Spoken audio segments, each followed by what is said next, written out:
नमस्कार सम्पूर्ण दर्शक श्रोताहरू शिवपुरी मिडिया हेरेर बसिरहनु भएका यहाँहरू सम्पूर्णलाई हार्दिक स्वागत गर्दछौँ।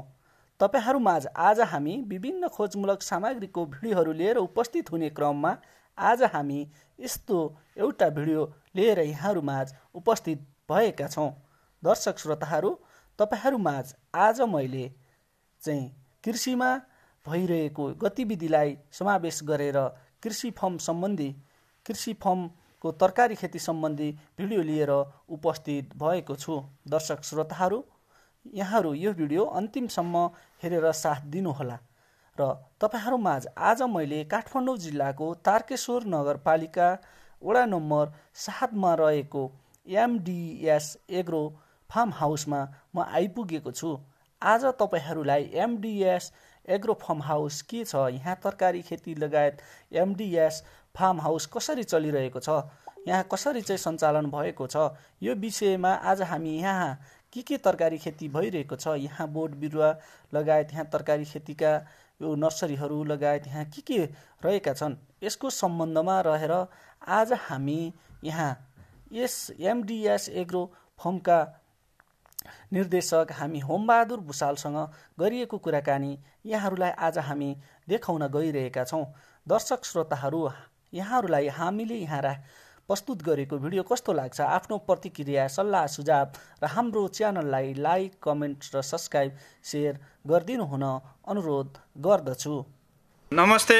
म होमबहादुर भुषाल। मेरो जन्मस्थान गुल्मी र कर्मस्थान मेरो काठमाडौँ। हाल अहिले म टोखा नगरपालिका वडा नम्बर 3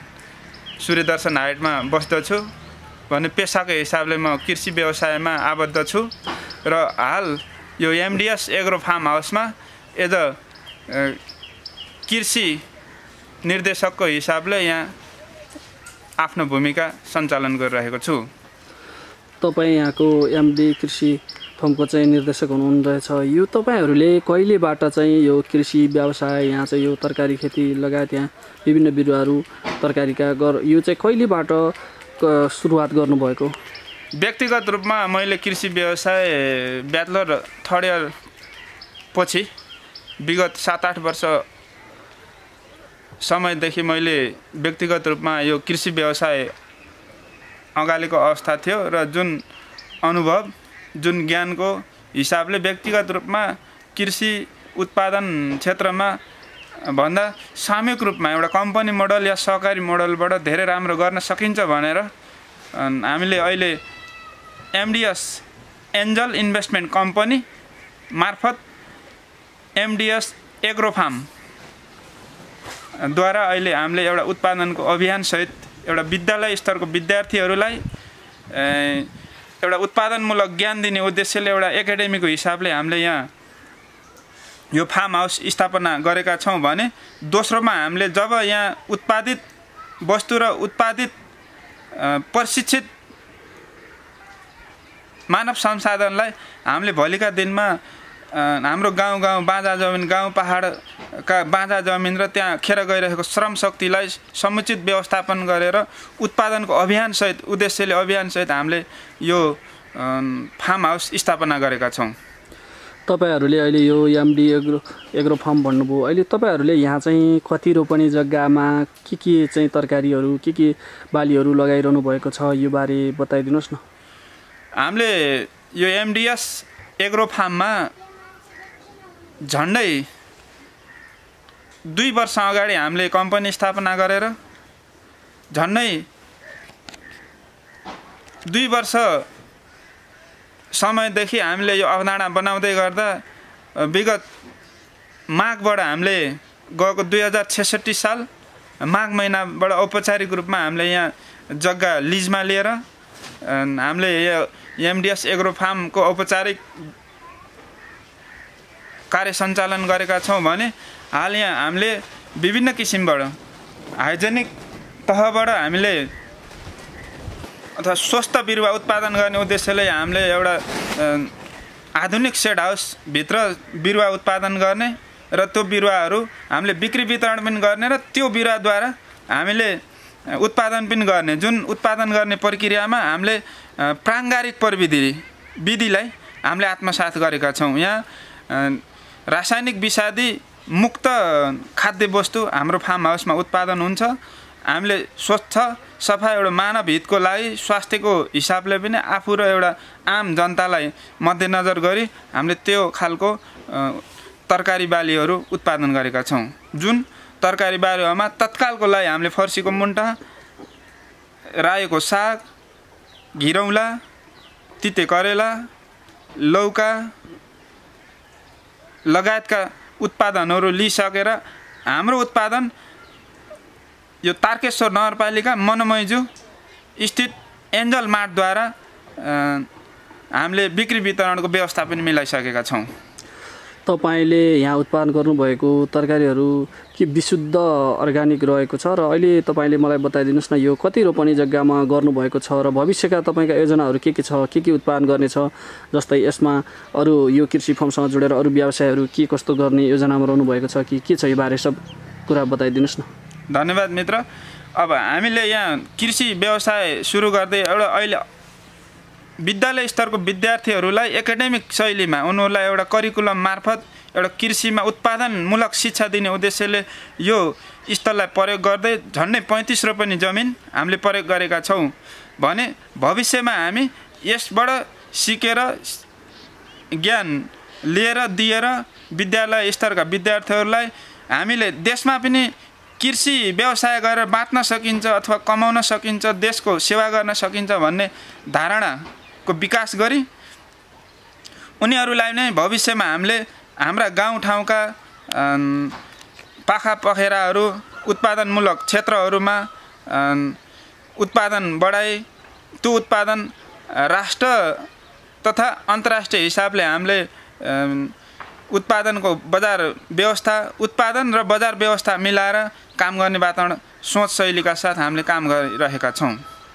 अहिले जस्तै तपाईँहरूले यत्रो धेरै रोपनी जग्गामा सुरुवात गर्नुभएको रहेछ, अहिले तपाईँहरूले यो यहाँ उत्पादन तरकारीहरू चाहिँ अहिले कसरी बजारीकरण गर्न कि अहिले यो समस्या भएको छ कि छैन, यो मान्छेहरूले अर्ग्यानिक भनेर चाहिँ अब कसरी चिन्ने, के छ आधार, यो बारे पनि बताइदिनुहोस् न।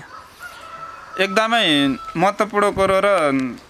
कुरा भन्नुभयो। जुन कुरा बजारमा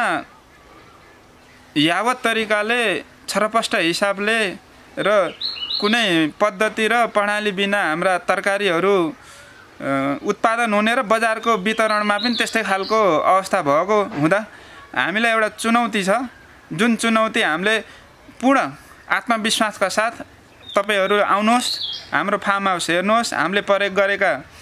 औषधिहरू हेर्नुहोस्, विषादी औषधि हेर्नुहोस्, जुन कुरा हामीले एउटा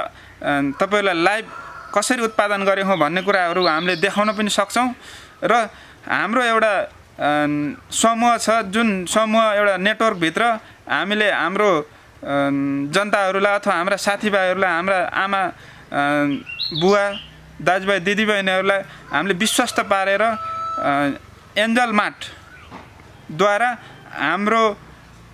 उत्पादन बिक्री वितरणको व्यवस्था मिलाएका छौँ। अहिले हामीलाई कुनै समस्या छैन। हाम्रो खाद्य तरकारी अथवा खाद्य वस्तुहरू बिक्री वितरण गर्न हामीलाई कुनै समस्या छैन।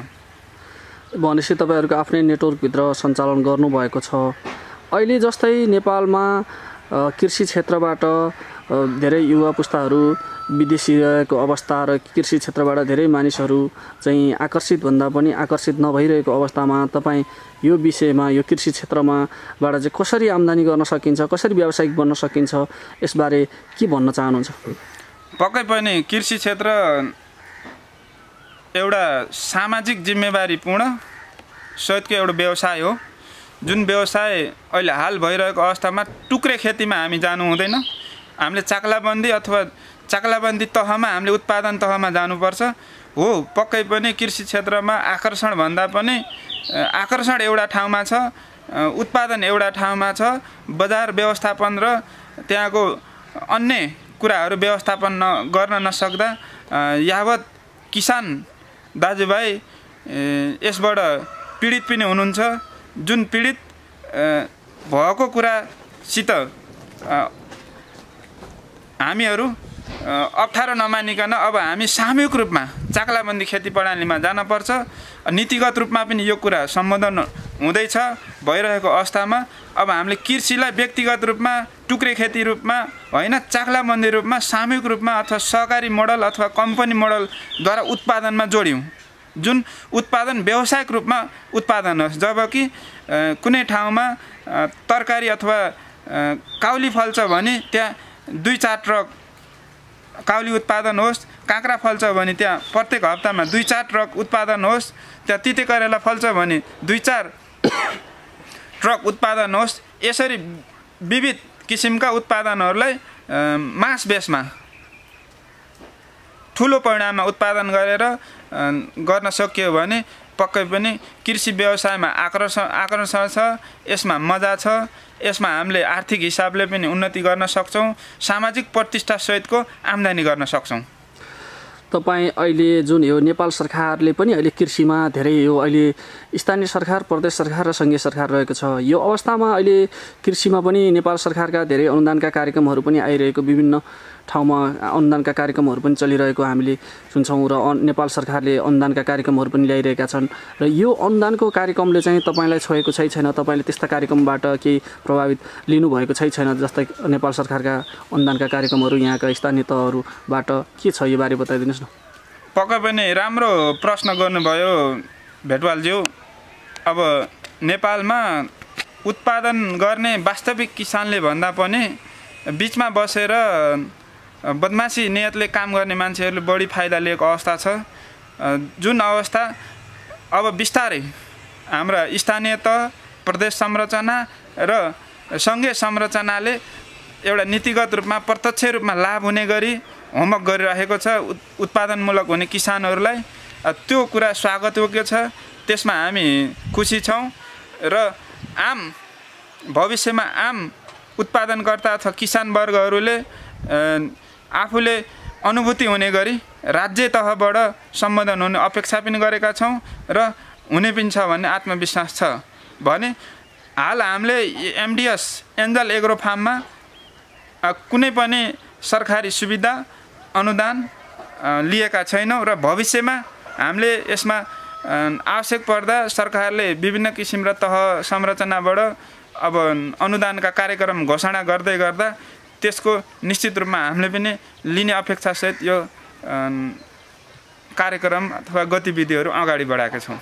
र हामी कुराकानीको पनि अन्तिम चरणमा छौँ। यहाँ यो हाम्रो मिडिया हेरेर बसिरहनुभएका सम्पूर्ण दर्शक श्रोताहरूलाई के भन्न चाहनुहुन्छ? सम्पूर्ण दर्शक श्रोताहरूलाई म के भन्न चाहन्छु भने अब हामी कृषि उत्पादनमा व्यक्तिगत रूप र हामी टुक्रे खेतीमा नजाउँ। अब एमडिएस इन्भेस्टमेन्ट कम्पनी तपाईँहरूमाझ पुँजी प्रविधि र बजारको ग्यारेन्टीसहित आउने